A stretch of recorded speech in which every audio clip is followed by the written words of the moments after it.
Hola a todos. Bueno, pues en primer lugar, encantada de estar aquí con vosotros hoy, que es un día muy especial, que es el Día Mundial del Deporte.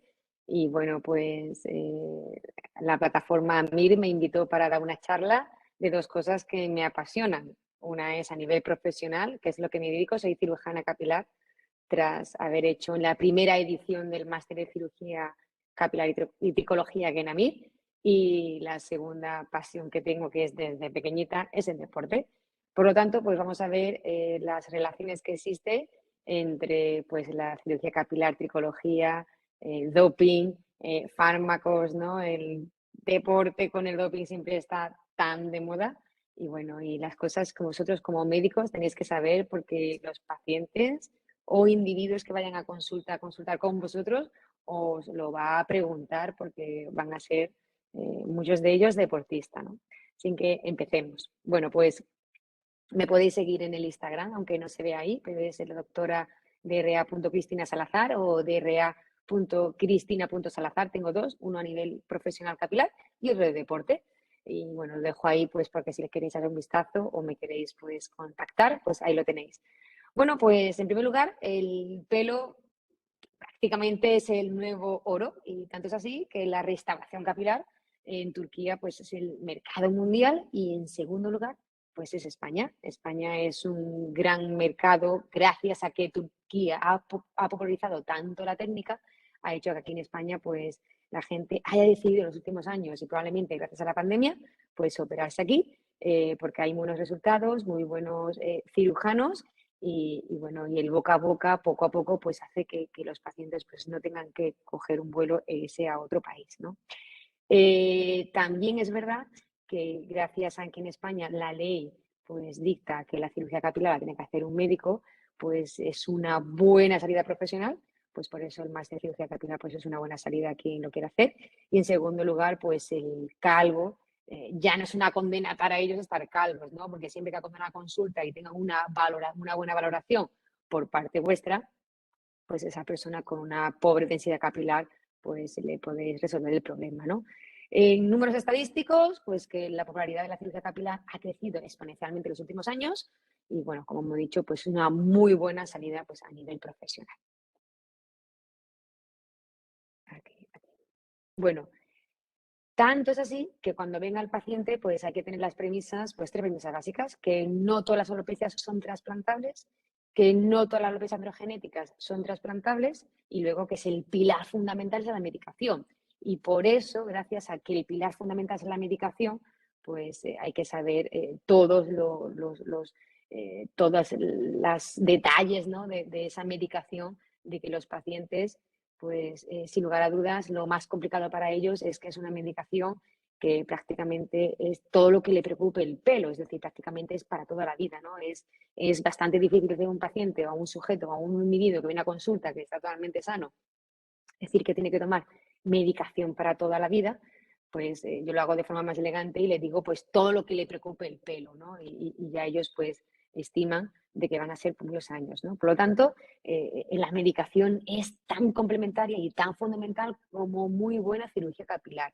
Y ahí hay que dejar un inciso en que probablemente es la cirugía pues que requiere un gran sacrificio por parte del cirujano capilar, pero es que también requiere un gran sacrificio por parte del paciente, sujeto, individuo. Y probablemente en la consulta, pues hay que preguntar mucho los hábitos saludables, porque ellos tienen que configurar cuándo se quieren operar, cuándo le viene bien el timing perfecto para ello, para la cirugía, siempre y cuando pues tengan una buena zona donante y que no haya que esperar que tomen medicación. Y luego, pues los cuidados postoperatorios son muy sacrificados, tan sacrificados que si los pacientes o sujetos, ¿no?, hacen deporte, pues hay que decirle todas las consideraciones básicas, porque tendrán que dejar de hacer deporte en esas semanas, y ahí va vuestro trabajo, y el cuidado que tengan ellos, pues también va a condicionar la supervivencia del injerto capilar. Bueno, pues a un modo de historia, el tema del doping, que probablemente pues será el título de la charla, bueno, pues vamos a resumirlo mucho esto, pero bueno, todo el mundo sabemos que cuando salieron los Juegos Olímpicos, que es la cuna del deporte, que fueron los griegos, pues también a la vez que salían los Juegos Olímpicos y el deseo de mejorar el rendimiento deportivo, pues también salía a la par el tema de beber pociones especiales y comer alimentos específicos que creían que mejoraban su rendimiento deportivo. Por lo tanto, el origen del deporte también conlleva consigo el origen del doping. Eh, aquí. Así es, si damos una vuelta a la historia, pues no solo los griegos empezaron a doparse, sino todo realmente, pues en todas las historias hay documentados que hay doping en el momento deportivo, por ejemplo, como los gladiadores que dopaban a estricnina, que luego esto también lo pusieron muy de moda, lo tomaron posteriormente a lo largo de la historia, y bueno, sabéis que es un pesticida y que realmente a dosis pequeñas pues mejoraba el rendimiento deportivo. Pues también tomaban hachís, planta de cola, hongos, cactus y la bebida mágica conocida como hidromiel, ¿no? Y ellos pues podían con estas bebidas aguantar más pues esos requerimientos físicos de las competiciones, ¿no? Luego llegaron los vikingos y los vikingos pues todos sabemos que eran muy salvajes en el acto bélico y probablemente pues porque consumían la manita muscaria, que es un hongo en el que tienen pues efectos muy psiquiátricos o con mucha activación de la actividad cerebral y incluso también psicóticos porque le hacían tener trastornos dismórficos de que creían que eran gigantes y que también pues le harían que tenían le activaban también la ira, con lo cual pues claro, eran muy temidos en los actos bélicos de la guerra, ¿no? Bueno, luego vieron los indígenas precolombinos, como estamos viendo que realmente en todas las sociedades de la historia pues ha habido el doping, y porque, bueno, y los indígenas precolombinos, incluso en la actualidad si viajáis a esos países, pues es muy típico el tema de hojas de coca y los deportistas lo consumían, pero claro, la coca como origen de esta sustancia, pues sí, mitiga la fatiga, pero fue prohibida pues por la Agencia Mundial del Dopaje en el año 2011, ¿no? Fijaros que es realmente relativamente hace poco. Luego, realmente, el origen de la palabra doping pues, vino por un periodista holandés que cuando viajó a Sudáfrica, bueno, a una tribu cafir africana, pues ellos vieron, bueno, este periodista pues definió el DOP como una bebida alcohólica primitiva que era usada en las ceremonias religiosas y llevaba hecha de piel de uva y ahí le acuñó el término de doping y es lo que ya posteriormente conocemos como bueno, pues todo lo que son sustancias prohibidas que mejoran el rendimiento físico, pero claro, no es un juego olímpico, no es un juego limpio, ¿no?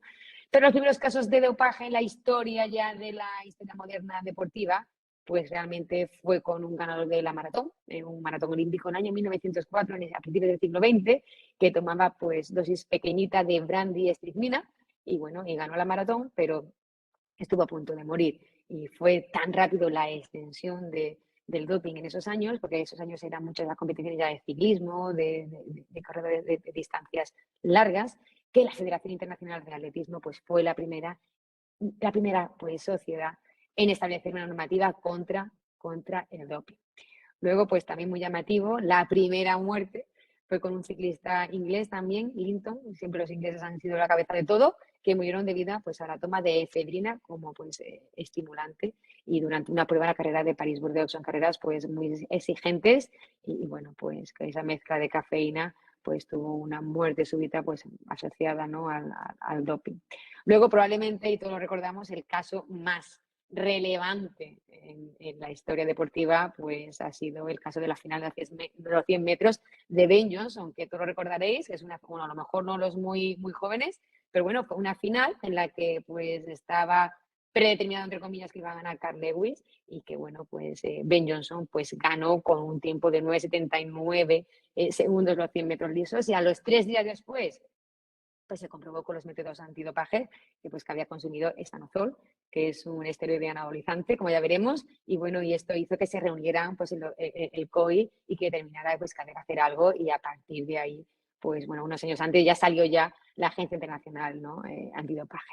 Y bueno, y quien quiera ver, pues si tenéis alguna duda de la sustancia o medicamento que toma un paciente, un individuo, si realmente está en la lista de sustancias prohibidas, pues ahí veis una página que es la WADA, que siempre pues, es la que promulga elevando el juego deporte limpio y considera que toda sustancia doping pues, es cualquier sustancia que potencia un potencial de mejor rendimiento deportivo del deportista, que representa un riesgo para la salud real de los deportistas y que viola pues, considerablemente el espíritu del deporte. Si queréis ver si la sustancia que está tomando el paciente o el individuo está en la lista, recordad que esta lista se va actualizando cada enero de cada año y que podéis meterla en internet, que es libre y el acceso es gratuito. Y bueno, y están todas las sustancias ahí que han sido pues totalmente cada año están siendo actualizadas. Pero a modo general, y todo el mundo lo sabemos, pues son prohibidos pues los corticoides. Bueno, aquí ponen competición, pero realmente pues van a estar prohibidos prácticamente para el atleta que esté, porque realmente la competición del atleta aunque hagan picos de competiciones a lo mejor veces del año, durante todo el año están compitiendo. Por lo tanto, al final es una sustancia que no pueden tomar. Los cannabinoides, el hachís, los narcóticos, porque retrasan el umbral de fatiga, estimulantes, anfetaminas, el dopaje genético y celular, pues como dopaje para interferir en las sustancias, en las muestras que tienen que dar los atletas cuando son llamados por estas asociaciones, bueno, o la federación, ¿no? Manipulaciones químicas y físicas de las muestras también, de las muestras antidoping, manipulación de la sangre. Y bueno, y lo que más nos llama la atención y es lo que, bueno, pues todo el mundo sabe y sobre todo para el paciente alopecia, y ahora lo vamos a ver, son los moduladores hormonales y metabólicos. Ya veremos, los inhibidores de la aromatasa, antiestrógenos, activadores de la AMPK, bueno, pues ahí bla, bla, bla, ahora hablaremos. Los beta agonistas, factores de crecimiento, agentes anabólicos y bueno, y cualquier sustancia no aprobada. Y bien siempre los beta bloqueantes pues es doping en el caso de que sí pues practicas deportes de tiro, ¿no? Deportes que necesitan mucha precisión y que el beta bloqueante pues puede ayudar a la hora pues, ¿no? de realizar ese deporte. Por lo tanto, una vez recordado un poco la historia del deporte, pues en temas de concreto de los fármacos, de las alopecias androgenéticas, ¿no? Si nuestros fármacos que vamos a utilizar pues para la consulta más habitual del paciente, si realmente son doping o no, y esto es lo que no deberíamos cuestionar y sabernos perfectamente porque nos lo van a preguntar, ¿no? Bueno, pues a modo un poco de resumen, un poco de fisiopatología de la alopecia androgenética, bueno, pues sabemos que vamos a utilizar dos tipos de fármacos, los modificadores de la actuación de los andrógenos, y todos sabemos que hay dos, que es el finasteride, que lleva más tiempo, y el dutasteride, ¿no? Lo que intentamos hacer con estos moduladores o inhibidores de la 5-alfa-reductasa es disminuir drásticamente la concentración de la dehidrotestosterona. Bueno, sabemos que esta es realmente la mala de la película, es realmente la que produce esa mitotización de ese pelo y esa pérdida de ese folículo piloso, que al final esa alopecia no cicatricial, si se deja y no se pone tratamiento, pues se va a hacer probablemente no operable.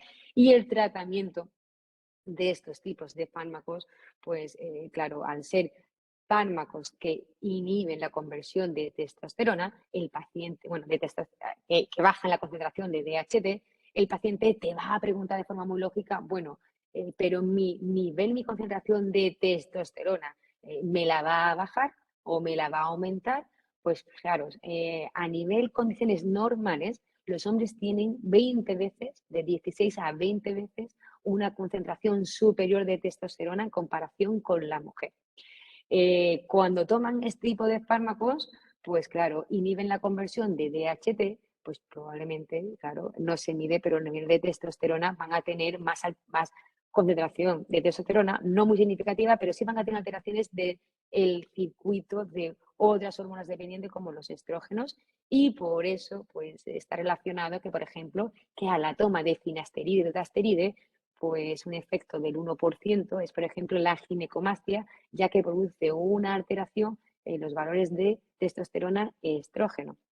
Y como aunque se baje y cuando se baja la DHT, esta DHT no se convierte, por ejemplo, en estrógeno. Pero la testosterona sí tiene, pues por el, ¿acordáis este algoritmo de la conducta suprarrenal de la formación de hormonas andrógenos y estrógenos dependientes? Pues al haber más testosterona va a haber, por lo tanto, más concentración de estrogénica, ¿no? Y por lo tanto, pues un efecto reversible bueno, potencialmente reversible al quitar la dosis en la ginecomastia. Y es un efecto que, bueno, que el paciente tiene que saberlo y que, bueno, que al quitar, modificar la dosis o suspender el tratamiento, pues va a desaparecer. Como sabéis, lo bueno de esos fármacos es que, bueno, que aunque estabilicen la alopecia, tardan mucho, bueno, no sería lo bueno, sino que tardan mucho en hacer efecto, empiezan a hacer inicio a los 4 o 6 meses y máximo efecto al año. Y que realmente no hay clara asociación con depresión porque realmente no cambia la condición de testosterona, como acabo de decir, ni tampoco el cáncer de próstata, ni tampoco las alteraciones de la esfera sexual, que realmente es lo que se creen porque lo buscan todo en la Google o en la Wikipedia.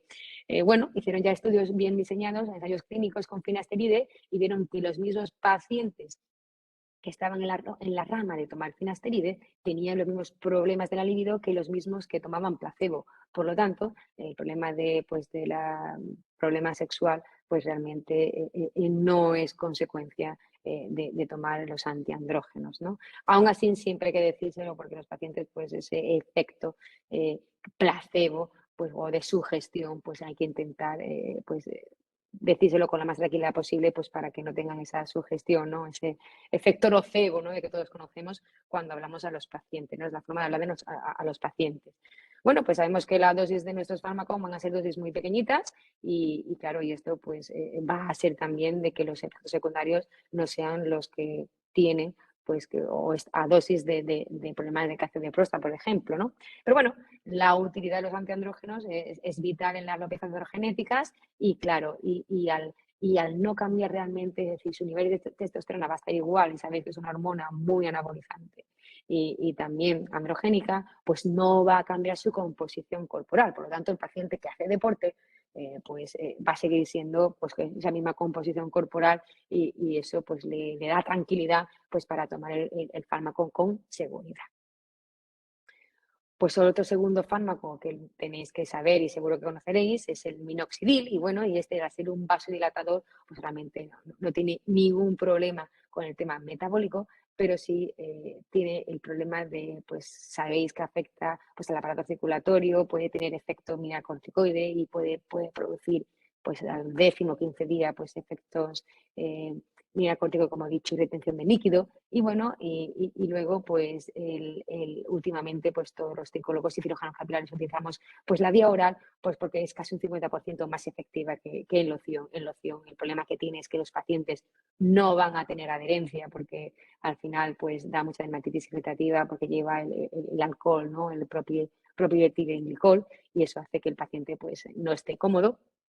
Y bueno, y en vía oral, pues el efecto adverso más frecuente es la hipertricosis, pero bueno, el tener hipertricosis y tener pelo, ellos prefieren tener pelo, ¿no? Con lo que al final, pues esto no es doping, pero sí es un fármaco bueno, que tiene que conocer, que le va a cortar la fase telógena de ese pelo que está predispuesto a caerse en los próximos meses para favorecer ese crecimiento en anagen, ¿no? Que como todos sabemos, pero bueno, no es doping, pero sí hay que decir al paciente que si hace deporte, pues bueno, pues el minoxidil pues es un vasodilatador y puede tener más riesgo de sangrado, ¿no? Aunque no sea significativo, ni siquiera es como el riesgo de sangrado como una aspirina, pero sí tienen que conocerlo, ¿no?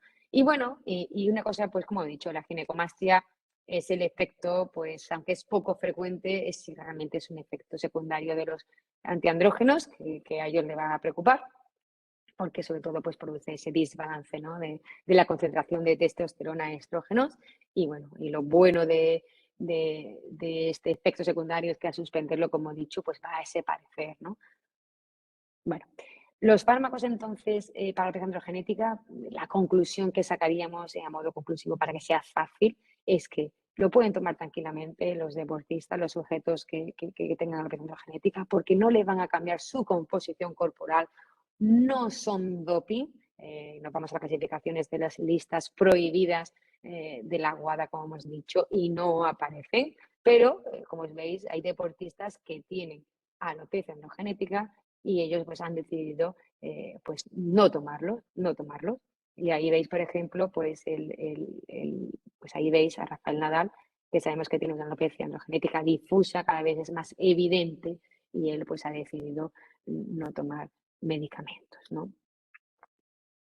Luego, pues tenemos ya el uso de anabolizantes, y esto lo pongo aquí porque es muy común, más común de lo que creemos, porque los médicos, claro, para que te cuenten estos, pues el paciente tiene que estar situación de confianza y no todos te cuentan lo que toman, pero lo podemos intuir cuando vemos pues, el fenotipo de los pacientes, ¿no? Si tienen mucha masa muscular, el tema de los hábitos saludables del tema si van al gimnasio y eso realmente, pues para mí es imprescindible.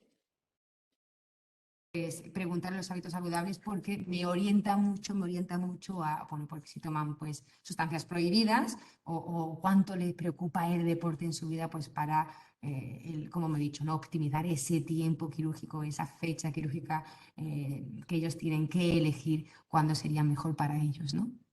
Bueno, pues el tema de ozonobolizantes, pues sabemos que los ozonobolizantes pues realmente tienen dos efectos importantes. Mayor efecto anabólico, pero también tiene un efecto androgénico. Y luego pues tiene el principio fundamental de que la gente lo toma, sobre todo, pues bueno, los culturistas, pues para aumentar la masa corporal magra y en segundo lugar porque disminuye también la masa grasa, es decir, que se van a ver más guapos, una composición corporal en principio objetivo, ¿no? Parece que pues como más saludable. Lo que pasa es que, bueno, ahora veremos que toman también muchísimas cosas y ya no son tan saludables como creen. Y bueno, lo utilizan, es un grave problema de salud pública y hay un metaanálisis de 177 estudios en donde la tasa de prevalencia fue del 3%, es decir, lo toman bastantes deportistas y un 3% mayor, claro, hombres que mujeres, evidentemente, y que la tasa más alta es en atletas recreativos, claro, frente a los profesionales, porque los profesionales saben que son prohibitivos y que, bueno, y que no van a poder desarrollar su carrera profesional. Pero fijaros que los atletas recreativos lo toman de forma muy común, sobre todo los culturistas y los levantadores de pesas, y bueno, y también lo toman, y esto también es una cosa que no podemos obviar, pues para mejorar personas que no hacen deportes, que no son culturistas, pero claro, le han dicho que es la hormona de la juventud y para mejorar su apariencia personal, pues empiezan a tomar, pues, ¿no? Los esteroides anabólicos androgénicos. Bueno, y luego, pues a nivel de oposición, cuando se hacen estudios y las tasas de prevalencia, pues hay un colectivo bastante frecuente que lo toman, que son los policías y el ejército.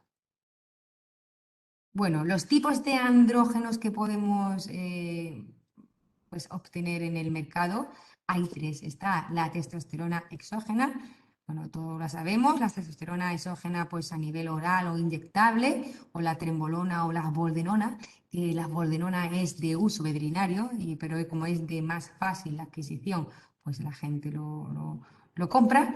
Y luego tenemos los esteroides androgénicos que tienen mayor efecto anabólico androgénico y es el estanozolol, que es el que tomó Ben Johnson, como sabéis, y la nandrolona, ¿no? Y luego tenemos los precursores de andrógenos, como la androstenediona y la de hidroepiandrostenediona, y que ampliamente está utilizada en el culturismo porque ellos creen que en fin, que no es tan mala como la testosterona y es más fácil de ellos de conseguir, ¿no?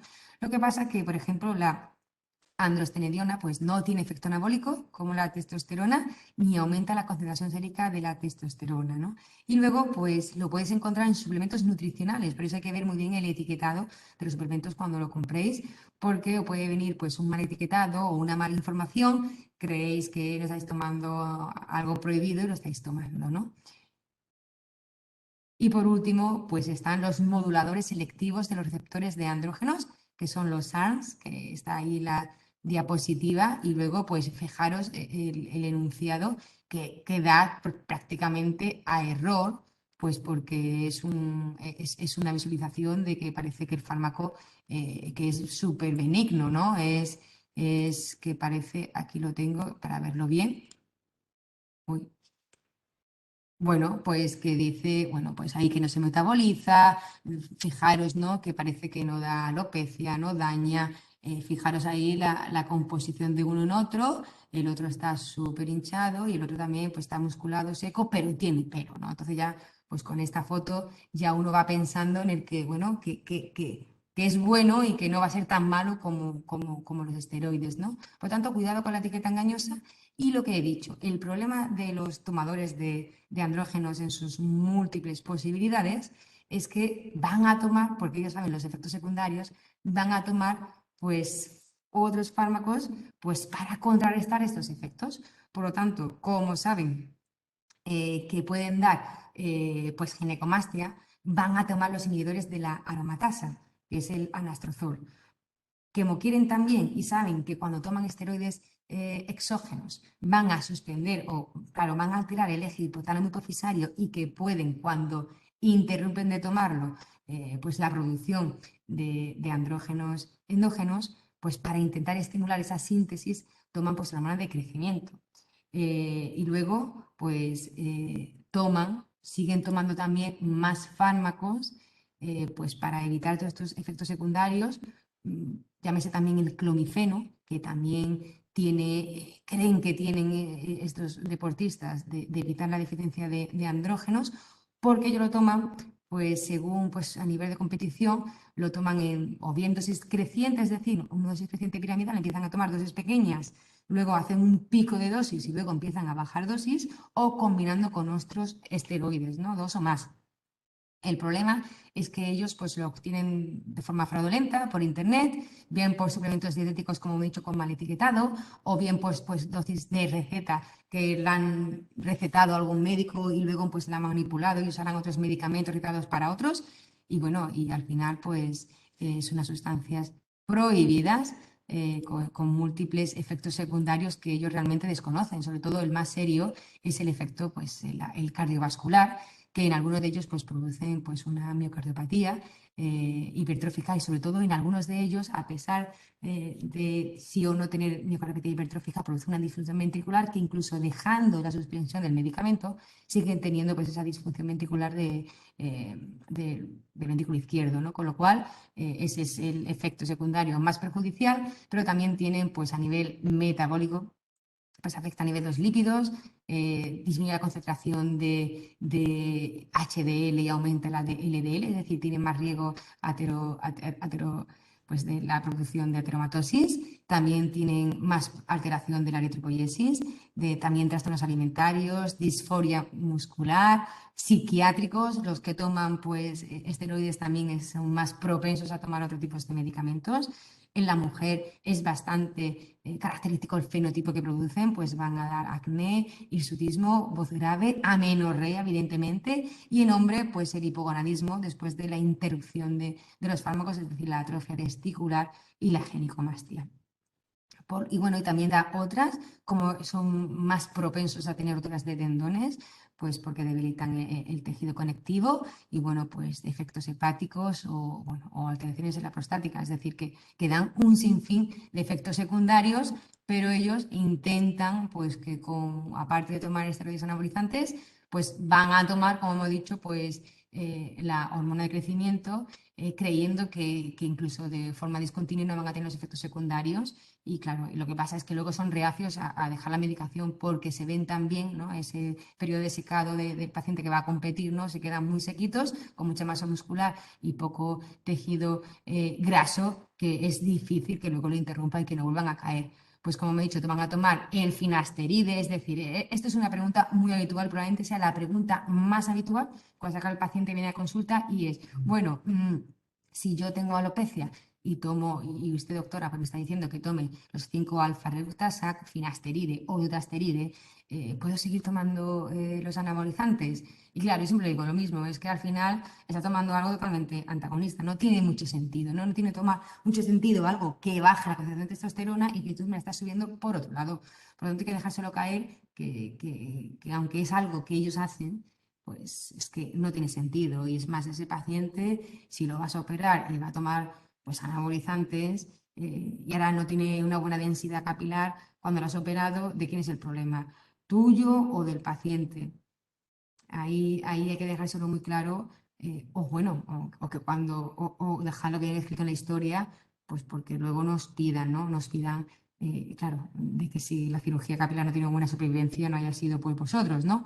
Bueno, pues aparte de tomar los antiandrógenos para intentar contrarrestar la alopecia que ellos saben que van a tener, pues toman furosemida pues para el secado o inhibidores de la aromatasa, como he dicho, para la ginecomastia. Por lo tanto, toman un sinfín de medicamentos y lo consiguen, como hemos dicho, y bueno, y la reflexión serían con estos medicamentos es que los anabolizantes causan alopecia, que son muy frecuentes utilizados en pacientes que hacen deporte y van a acudir a consulta, y que el tratamiento para la alopecia androgenética, aunque contrarresta la alopecia, tendrán probabilidad de tener ginecomastia, y que no tiene mucho sentido no tomar algo que aumenta con lo que disminuye. Y esto hay que dejarlo claro, pues porque al final pues es una terapia pues, no muy eficaz, ¿no? Y luego, por último, el pelo y el deporte, ¿no? Es decir, ya hemos hablado un poco de los fármacos que no dan alopecia, de los anabolizantes que sí dan alopecia, y luego, pues hoy, como es el Día Internacional del Deporte, bueno, ¿qué pasa con el pelo y el deporte, no? ¿El deporte es malo, como me vienen a mí decir, no? Pues mira, un poquito así en resumen, es que realmente la gente que practica deporte, ya hombres y mujeres, y no con alopecia, pues tenemos que tener claro que realmente la salud capilar y que el pelo realmente es un tallo piloso, es una estructura proteica, es una estructura muerta, queratinizada, que realmente pues los cuidados que se le pueden dar a ese tema, evitar los ejes de esposoma, como ya veremos, ¿no? ¿Y cómo mejoramos? Pues hay que intentar mejorar siempre pues, la porción extrafolicular del pelo, que es la que se ve, que es la que se daña más en verano por el tema de los radicales libres del sol. Y luego, pues a modo de la porción intrafolicular, pues lo podemos mejorar bien con una buena alimentación, pues con vitamina D si estamos deficientes y bueno, y con unos buenos hábitos saludables, ¿no? Así que la pregunta es, ¿influye el deporte en el pelo? Y esto me lo hacen muchísimas preguntas. Bueno, pues el pelo tiene un efecto protector y el pelo es buenísimo. Por ejemplo, la gente que hace deporte, yo me considero una de ellas y candidatas de que hago deporte a la naturaleza, y que el deporte es muy importante, pues por ejemplo, pues me ayuda como efecto protector para el frío, y luego pues es verdad que para proteger el pelo en el verano yo siempre voy con gorra, pues por el tema del sol, pues para evitar que sea perjudicial, ¿no? Entonces el deporte tiene sus efectos buenísimos, pero claro, hay que proteger la salud capilar pues por los efectos dañinos, pues que lo vamos a hacer con medidas cosméticas, ¿no? Los efectos del deporte a modo general, como el de deporte, pues sabemos bueno, que dan efectos muy buenos a nivel multivariado del sistema, mejoran a nivel de metabólico, nutricional, mejoran el aumento, por ejemplo, de la vitamina D, el sistema inmunológico, consecuentemente mejoran el sistema inmunológico, el deporte contrarresta pues, la liberación del cortisol. Pero como veáis, el deporte pues también te va a encarecer, ¿no? Esa salud capilar, y eso es lo que hay que intentar mejorar. Como hemos dicho, y lo más importante, los radicales libres, y por ello esta diapositiva, viene aunque cuando el paciente se opera, la pregunta del siglo es el tema del sol, ¿no? ¿El sol es tan perjudicial como creo? Pues evidentemente es tan perjudicial, es el quesito de los daños capilares que vienen asociados pues, a las altas temperaturas, a la mala nutrición, al estrés, a la carencia de sueño, a la radiación solar por la formación de radicales libres que dañan el ADN y por lo tanto van a dañar pues, ese tallo piloso, esa cutícula, esa estructura, como hemos visto, que se forma en la estructura externa del pelo, pues para protección de vuestro tallo piloso, ¿no? Por lo tanto, en verano o la exposición solar al sol, pues o va a producir una decoloración, y sobre todo esto es muy evidente en verano, porque cambia la pigmentación de la melanina, y luego la sequedad por los momentos de los lavados. Es muy importante la historia clínica del tema de los lavados, y veréis que hay respuestas y hábitos para todos los gustos, como gente que se lava todos los días, gente que no. Y luego, pues es un poco a modo individual, y luego lo veréis con la tricocámara, ¿no? Si realmente es necesario o no. Luego, pues bueno, y es muy interesante el tema de las roturas por peinados tirantes, por eso de las mujeres, el tema del deporte, es interesante que los peinados pues, no sean siempre los mismos, evitar peinados que sean las mujeres siempre la coleta, ceros trenzas, donde la atracción del pelo siempre va a ser en multisitio, multipunto, y eso va a disminuir la tensión capilar, o el uso de gorras que es muy interesante pues, para el tema del pelo, sobre todo en verano o ya que es primavera, ¿no? Por lo tanto, pues bueno, ya hemos dicho los efectos secundarios nocivos que tiene el sol en el cabello y cómo lo podemos frenar, pues hay que frenarlo con la limitación de exposición solar. Esto es importante al tema de operarse. Nosotros decimos a los pacientes que se tienen que evitar exposición solar por al menos 2 meses. Van a salir pues con la piel irritada, pues lo tantas incisiones y luego, pues claro, han perdido pelo y el pelo tarda en crecer y claro, y esa zona se queda bastante sensible y más que utilización de gorras inicialmente, porque es que si no se van a poner gorra al siguiente día de operarse, pues lo que hacemos es un tiempo prudencial que el injerto pues esté bien implantado y luego pues limitar la exposición solar considerablemente, pues decimos 2 meses, porque si es uno, si decimos dos, van a hacer uno.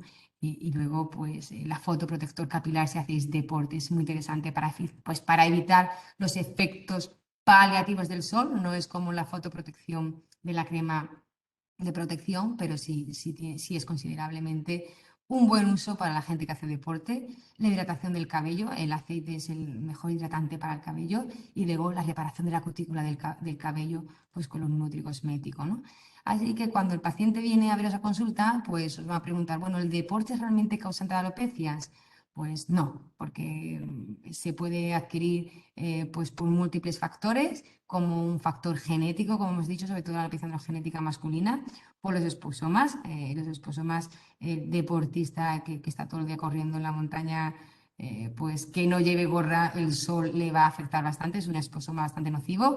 Inflamación, es decir, esto de hábitos saludables, el tabaco va a producir pues inflamación crónica de bajo grado y la característica hormonal, pues como hemos dicho, como intentar modularlo con los antiandrógenos, ¿no? Por lo tanto, cuando se operan y veis pues, las cicatrices que dejamos en las cirugías, comprenderéis por qué es tan interesante decir a los pacientes que se protejan del sol, porque el cuero cabelludo, bueno, pues sabéis que el cuero cabelludo tiene pues 1% del cuero cabelludo es grasa, tiene un factor protector, el pelo tiene un factor protector y al operarse y raparse pues para hacer la cirugía pierden ese efecto protector al menos en el primer mes, ¿no? Sabéis que el pelo tiene un crecimiento de 1 centímetro al mes y perderían pues ese efecto protector del pelo pues al raparse, ¿no? Por lo tanto, bueno, pues la cirugía que va lleno de orificios e implantamos en ellos es muy interesante, pues eso, que queden muy bien protegidos de la exposición solar. Luego, pues las ventajas de operar a un paciente deportista, pues sin lugar a dudas también lo tiene, es que son muy colaboradores, la mayoría, que tienen muy buena vascularización, tienen mejor cicatrización que los no deportistas y los fumadores, no tienen hábitos tóxicos y tienen muy buena pronta recuperación y muy buena disposición. Así que tener un paciente que viene a consulta, sea deportista, tampoco es malo, ¿eh? Al revés, yo lo prefiero. Y por último, pues los cuidados postoperatorios, lo que hemos dicho, bueno, cuidado con manipular las costras, no tienen que hacer deporte hasta que se le vayan las costras y que eso va a ser los 15 días. Las costras son la fibrina que realmente va apareciendo cuando se operan y esa costra se tiene que ir disolviendo poco a poco y por eso los pacientes tienen que tener un cuidado exquisito con el tema de echarse suero fisiológico para ir humedeciendo esas costras poco a poco y se vayan disolviendo y que no se lleve el injerto. Y por lo tanto, pues esto hará que en los primeros 15 días no puedan hacer deporte, puedan hacer una vida normal cuando llegan a las costras y luego pues podrán retomar su actividad deportiva. Bueno, y como muchos son de los deportistas, son ciclistas, pues le decimos que por favor pues no se pongan casco hasta los pasados 2 meses, luego que estén relajados, que no hagan deporte hasta que se caigan las costras, evitar el sol, como hemos dicho, hasta los 2 o 3 meses y el agua de la piscina al menos hasta que no pase un mes o dos, y no hacer ejercicio, como hemos dicho, hasta que que hayamos considerado que los implantes están totalmente bien injertados, ¿no? Y bueno, y esto era pues un poco de pinceladas del tema del deporte. Y no sé si tenéis alguna pregunta. No sé si he corrido mucho, corrido poco, he intentado no correr mucho, dar unas ideas claras y bueno, y unas ideas de totalmente tranquilidad con los fármacos que existen, que no son muchos, es decir, que los fármacos de la genética son prácticamente dos lo que hay que saberse, pero hay que sabérselo muy bien para dar al paciente mucha tranquilidad y que puedan seguir haciendo su actividad deportiva. Nada más, no sé si hay alguna pregunta más.